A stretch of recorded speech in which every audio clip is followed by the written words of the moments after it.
I never liked funerals. Too many whispers, too much black, and an air of sorrow that clung to your skin like wet fabric.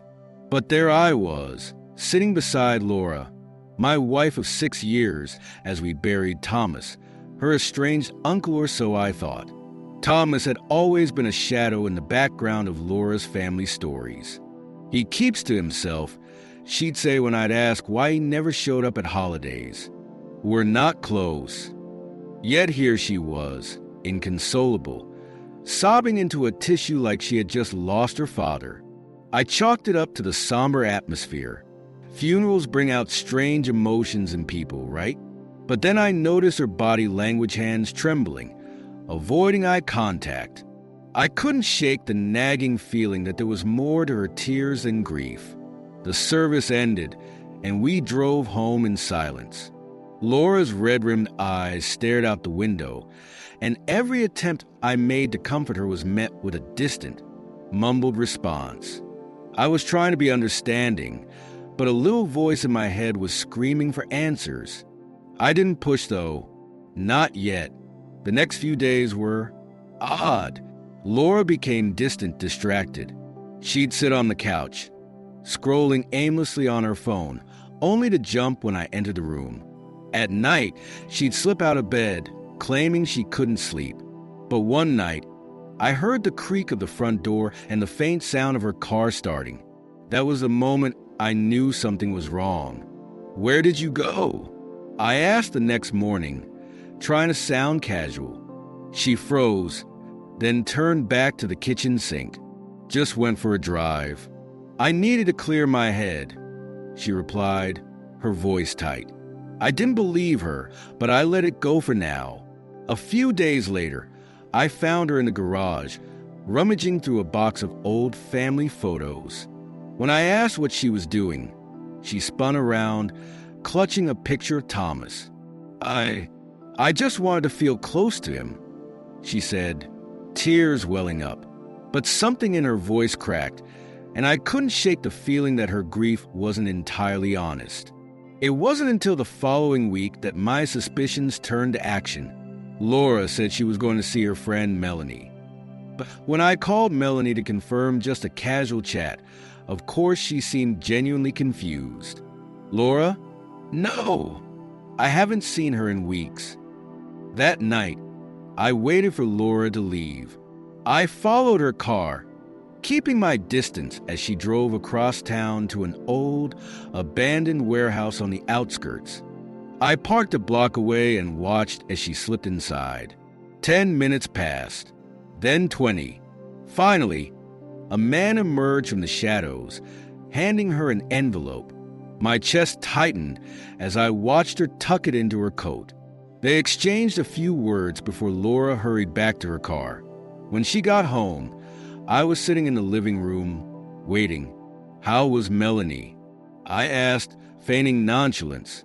She froze for a second before plastering on a smile. "Oh, good. She's doing great." I stared at her for a long moment, waiting for the guilt to surface, but she just smiled back, oblivious, or so I thought. The next morning, I couldn't hold back any longer. I waited until Laura came into the kitchen for her coffee, still in her robe, looking like the picture of normalcy. The envelope had been burning a hole in my brain all night. "So, are you going to tell me what's in the envelope?" I asked, leaning casually against the counter. My voice was calm, but my heart was pounding. Her head snapped up, eyes wide. What envelope?" she stammered, but the slight tremor in her voice betrayed her. "You know, the one you picked up last night, at the warehouse." I kept my gaze locked on her, and for a moment, I saw the cracks form. Her hand tightened around her coffee mug, and she looked like a deer caught in headlights.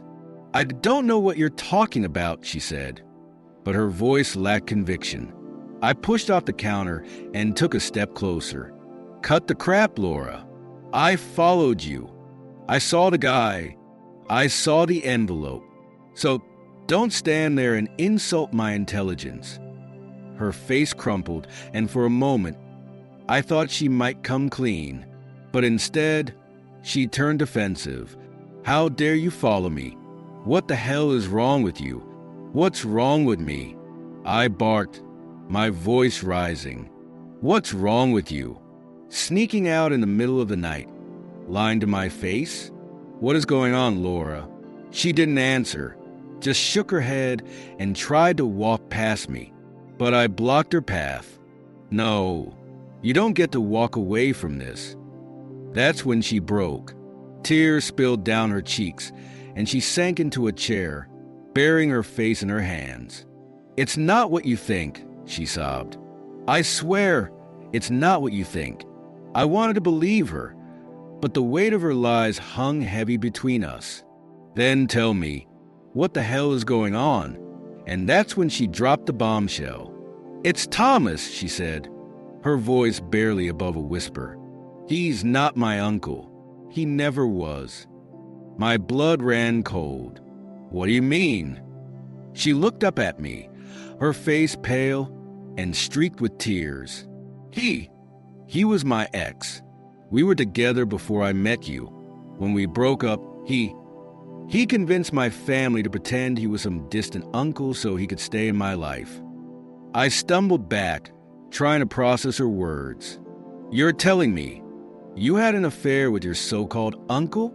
She nodded, her sobs coming harder now. It wasn't supposed to happen. I thought I could handle it, but I couldn't say no to him. For a moment, I couldn't breathe. The room spun, and I had to grip the counter to steady myself. Jesus Christ, Laura, I muttered. What else are you hiding? Her silence was deafening. The silence in the kitchen felt like a living thing pressing down on me, suffocating. Laura's face was buried in her hands, her shoulders shaking with sobs. But my mind was racing past her tears. If she was lying about Thomas, what else had been a lie? What else? I demanded, my voice barely above a whisper. What else haven't you told me? She looked up, her face pale, her eyes red and swollen. I didn't want to tell you because I didn't know how to fix it, she said, her words tumbling over each other. Fix what, Laura? I growled, my patience wearing thin. You've already admitted to screwing your uncle. How much worse can it get? Her face crumpled again, and for a moment I thought she wouldn't answer. But then she took a deep, shuddering breath and said the words that knocked the air out of my lungs.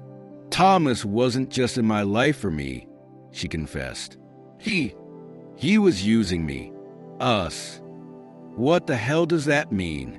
I asked, my voice rising with every word. She hesitated, her eyes darting around the room like she was searching for an escape. He was laundering money through my family, she finally admitted, and through us. It was like the floor had dropped out from under me. What the hell are you talking about, Laura? Her words came out in a rush, like she was trying to rip off a Band-Aid. Thomas had connections, bad connections. He set up accounts in my name, in my parents' names, even in our name. I didn't know about it at first, I swear. But when I found out, he threatened me. He said if I didn't help him, he'd ruin us, he'd ruin you. I stared at her, my mind spinning. And the funeral? Was that even real? She nodded quickly. It was. He's dead, Ryan. But the funeral was staged to make sure the authorities wouldn't come looking for loose ends. Loose end? I snapped. You mean you, don't you? Tears streamed down her face as she nodded. I didn't know what to do. I thought if I just did what he wanted, it would end.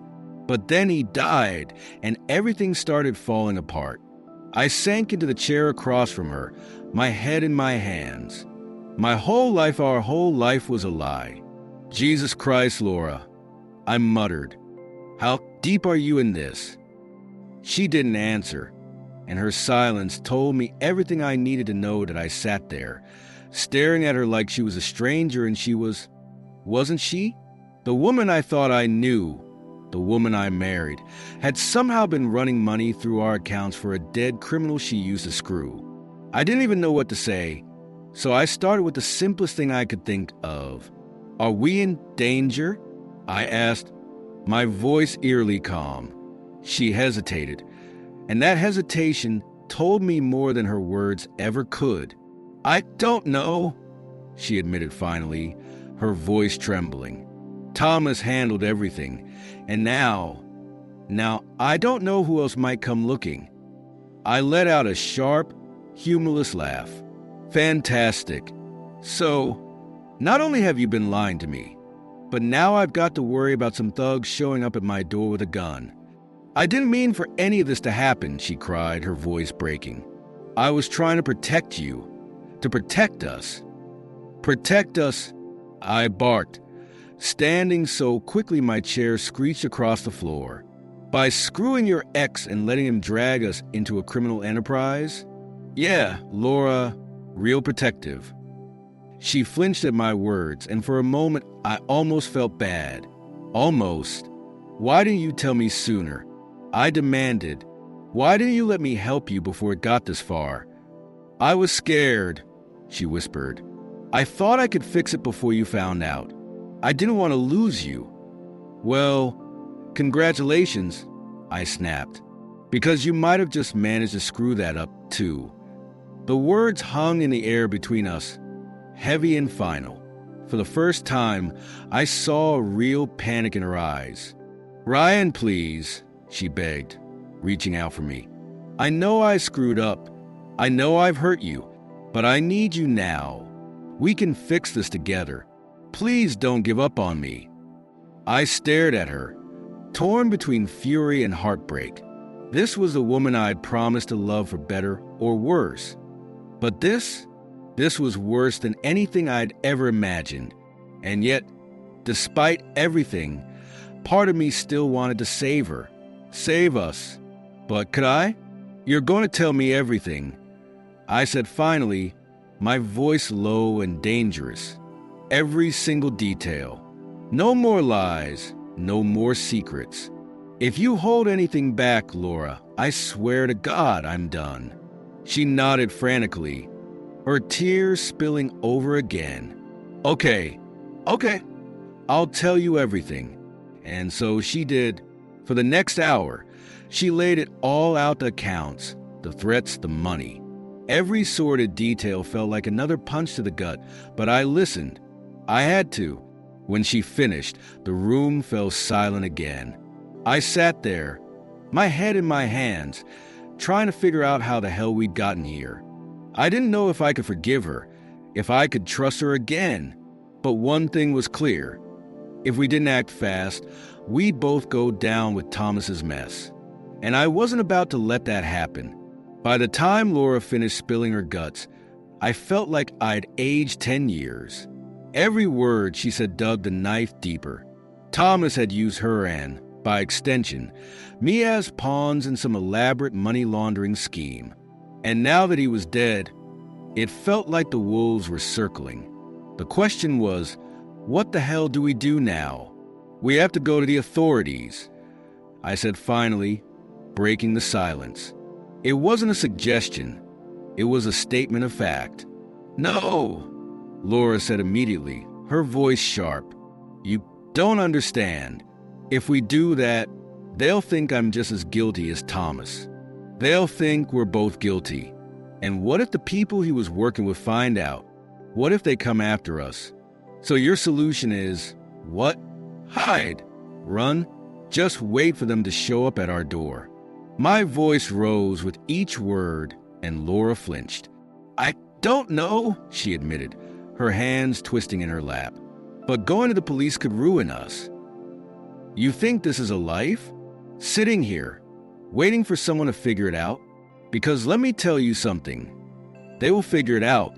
The only question is whether we go down fighting or just let them bury us." She didn't have an answer, and her silence infuriated me. "You know what?" I said, standing up. "If you're not going to do anything, I will. I'm not going to sit here and watch everything fall apart."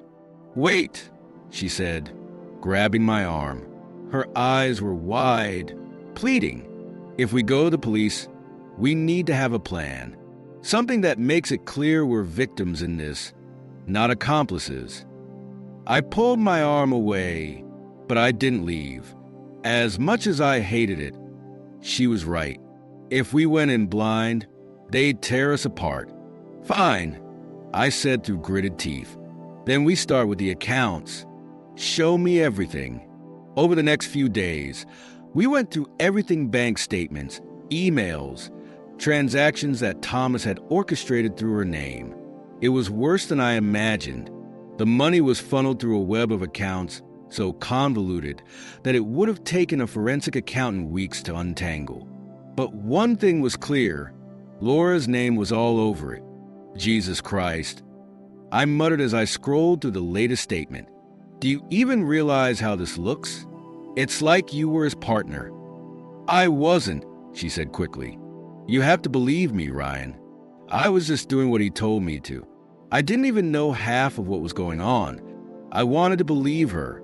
God, I wanted to. But the more I uncovered, the harder it became. This wasn't just some white lie or a moment of weakness. This was a full-blown criminal conspiracy, and we were smack in the middle of it.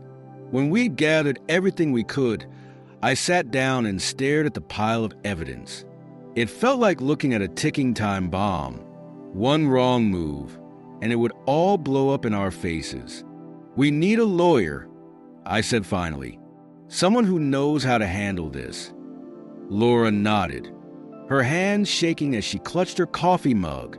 Okay, but, Ryan, what? I snapped, my patience wearing thin. Thank you, she said softly, for not giving up on me, on us. I didn't respond. I couldn't, because the truth was, I wasn't sure if I was doing this for her or if I was just trying to save myself. Finding a lawyer was harder than I expected. It wasn't like I could walk into a random law office and say, "Hi, my wife accidentally got involved in laundering money for her ex posing as her uncle. Can you help?"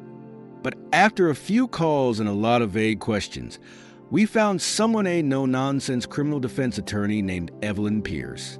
She didn't flinch when I told her the story. In fact, she looked more annoyed than surprised. "This is bad," she said bluntly after hearing everything. "But it's not unsalvageable." Laura sat beside me, her hands twisting nervously in her lap. "What do we do?" she asked, her voice small. Evelyn leaned back in her chair, tapping her pen against a notepad. "We have two options. First, we cooperate with the authorities. Turn over everything you have and hope they believe you were coerced. And the second?" I asked, dreading the answer. "You get ahead of this by disappearing. New identities, new lives. But that's risky and illegal," Evelyn added, giving me a pointed look. "I'm not recommending it, but you should know your options." The room fell silent as the weight of her words settled over us. Running had never crossed my mind, but now that she'd said it, I couldn't help but wonder, would it be easier to disappear? To start over somewhere far away? "No," I said finally, shaking my head. "We're not running. We're going to fix this." Laura glanced at me, her eyes filled with something I couldn't quite place hope. Gratitude? Fear? I wasn't sure. "Good," Evelyn said, jotting something down. "Then here's what we'll do. First, you'll provide the authorities with all the information you have, but it won't be admissible against you unless you break the agreement." "And they'll just let us go?" Laura asked, her voice trembling. Evelyn gave her a hard look. "No, but it shows you're cooperating, which will go a long way in keeping you out of prison. If they believe your story." "If," I muttered. It was a big if. The next week was a whirlwind of meetings, documents, and late-night arguments. Evelyn coached us on what to say, how to present ourselves. "Stick to the facts," she repeated like a mantra. "Don't speculate. Don't editorialize. Just tell the truth. It was easier said than done. Every time I rehearsed my part of the story, my anger bubbled up. I kept thinking about how we got here, about the lies, the betrayal, the mess that wasn't even mine to clean up. But I swallowed it down. I had to, for both our sakes. The day we met with the authorities, my heart felt like it was going to pound out of my chest. Laura's hand shook in mine as we sat in a sterile conference room, waiting for the federal agents to arrive. When they walked in, I felt like a criminal, even though I hadn't done anything wrong. At least, I didn't think I had. For hours, we laid it all out, every transaction, every lie, every piece of evidence we had. Laura broke down halfway through, and I had to finish the story for her. By the time we left, I felt like I'd run a marathon.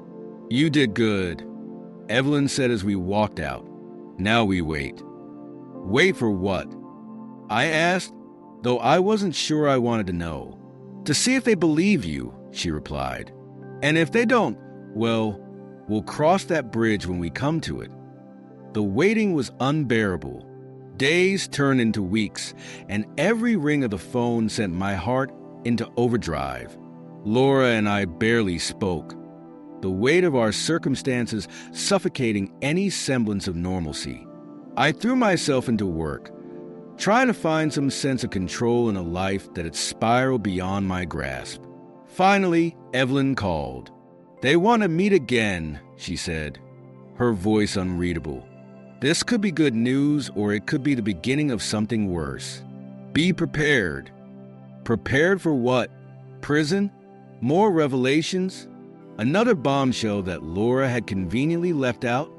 I didn't ask because I wasn't sure I wanted the answer. When we walked into the conference room, the tension was thick enough to cut with a knife. The two agents we'd met with before were there, their faces grim. Evelyn greeted them coolly and motioned for us to sit. "We've reviewed the information you provided." One of them began, shuffling papers in front of him. "It corroborates some of what we've already uncovered." "Some, not all." My stomach churned. "Your cooperation has been noted," the second agent added, leaning forward. "But there are discrepancies, gaps we need you to fill." Laura's grip on my hand tightened, and I could feel her shaking. "What gaps?" she asked, her voice barely audible. The first agent's gaze hardened. "The accounts Thomas used aren't just tied to laundering. They're connected to larger criminal operations. Trafficking, fraud, extortion, and some of those transactions came directly from your shared accounts." "What?" I blurted, my voice echoing in the room. "We didn't dash." "Knowingly," Evelyn interjected smoothly. "They didn't knowingly participate in any of that. My clients are victims here. Victims who signed off on several high-value transactions," the agent countered, sliding a document across the table. My heart sank as I saw my own signature at the bottom of the page. That wasn't me," I stammered. "I don't even remember signing this." "They forged signatures," Evelyn said, her voice steady but firm. "It's a common tactic in cases like this." The agents exchanged a glance, and I could tell they weren't convinced. They had us in their sights, and no amount of truth seemed enough to set us free. After what felt like hours of grilling, they finally let us leave with a stern warning. "Don't go anywhere, don't make any sudden moves." Evelyn was optimistic, at least outwardly, but I couldn't shake the feeling that we were on borrowed time. Back at home, Laura collapsed onto the couch, her face buried in her hands. "I've ruined everything," she whispered. I didn't respond. I couldn't. My anger, my hurt, it was all too much to unpack. Instead, I grabbed a beer and sat in the dark kitchen, staring at nothing. That night, as I lay awake beside her, I started to ask myself the questions I'd been avoiding. Did I ignore the signs? Did I let my love for her blind me to who she really was? And what about me, what truths about myself had I been running from? The man who thought he had a perfect marriage, a perfect life, was he complicit in the slow erosion of it all? I didn't have the answers, but I knew one thing. Rebuilding from this wasn't just about fixing what she'd broken. It was about figuring out who the hell I was now that everything I believed in was gone. The next morning, I sat down at the table with her and said the words I never thought I'd say. I need time, I told her, to figure out if I can forgive you, if I can trust you again, if I can still love you. Her face crumpled, but I stood firm. I had spent so long trying to fix her mess that I'd lost sight of myself. And I wasn't going to do that anymore. The story doesn't have a clean ending. It doesn't tie up neatly in a bow. Life rarely does. But as I sit here, weeks later, I've come to one realization. Rebuilding isn't about going back to what was. It's about figuring out what's left and deciding whether it's worth starting over. For now, I'm still trying to figure that out.